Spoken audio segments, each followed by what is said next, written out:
ಸ್ವಾಗತ ಸ್ನೇಹಿತರೆ. ಅನ್ನ ಉಳಿದಿದೆ, ಬಿಸಿಬೇಳೆ ಭಾತ್ ಮಾಡೋಣ ಬನ್ನಿ.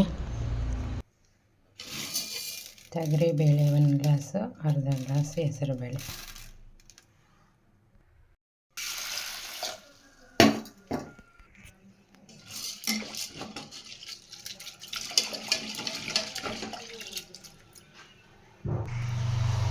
ಒಂದ್ಸಲಿ ತೊಳೆದೈತೆ. ಅರಿಶಿನ ಸ್ವಲ್ಪ,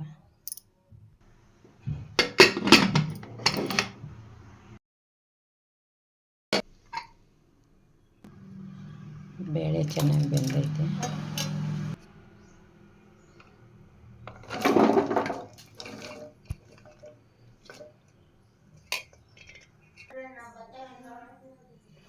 ಕಲ್ಲುಪ್ಪು ಸ್ವಲ್ಪ ಇವಾಗ ಹಾಕಿದ್ರೆ ಚೆನ್ನಾಗಿ ಹಿಡಿತೈತೆ ತರಕಾರಿಗಳು.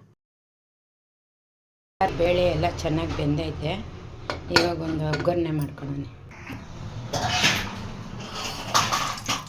ಎಣ್ಣೆ ಹಾಕೊಳ್ಳೋಣ.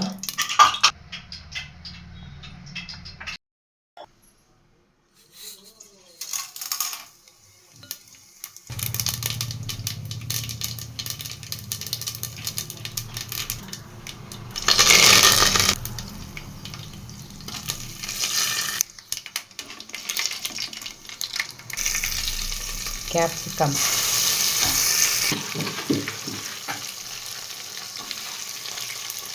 ಈರುಳ್ಳಿ, ಸ್ವಲ್ಪ ಟೊಮೊಟೊ,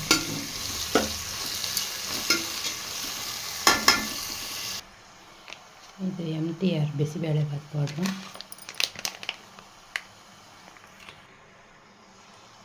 ಇಷ್ಟು ಖಾರ ಕಮ್ಮಿ ಇರುತ್ತೆ ಅಂತ ಇದು ಮನೆಯದು ಖಾರ. ಸ್ವಲ್ಪ ನೀರು ಹಾಕ್ಕೊಂಡು ಪೇಸ್ಟ್ ಥರ ಮಾಡ್ಕೋಬೇಕಿತ್ತು.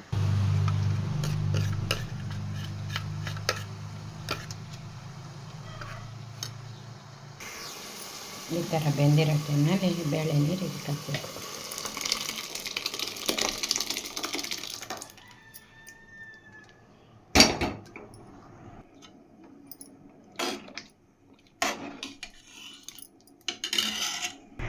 ಕುಕ್ಕರಲ್ಲಿರೋ ಅನ್ನ ಎಲ್ಲ ಈ ಥರ ಪುಡಿ ಮಾಡಿಕ್ಕಿದ್ದಾರೆ ನಮ್ಮ ತಾಯಿ.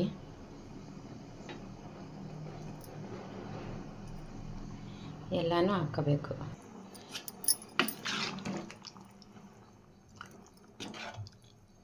ಚೆನ್ನಾಗಿ ಕೈ ಆಡಿಸ್ಕೊಬೇಕು.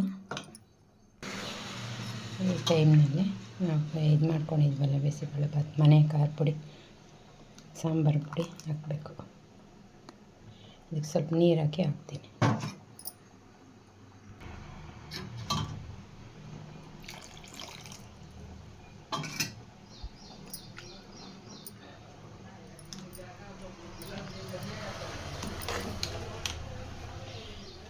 ಇನ್ನೊಂದ್ಸಲಿ ಅನ್ನ ಜಾಸ್ತಿ ಚೆನ್ನಾಗಿರುತ್ತೆ, ತಣ್ಣಗಿರುತ್ತೆ, ತಿನ್ನೋಕ್ಕಾಗಲ್ಲ. ಆ ಟೈಮ್ನಲ್ಲೇ ಈ ಥರ ಮಾಡ್ಕೊಬೋದು. ತರಕಾರಿಗೆ ಸ್ವಲ್ಪ ಉಪ್ಪು ಹಾಕಿದ್ದೆ, ಇವಾಗ ಸ್ವಲ್ಪ ಕಲ್ಲುಪ್ಪು,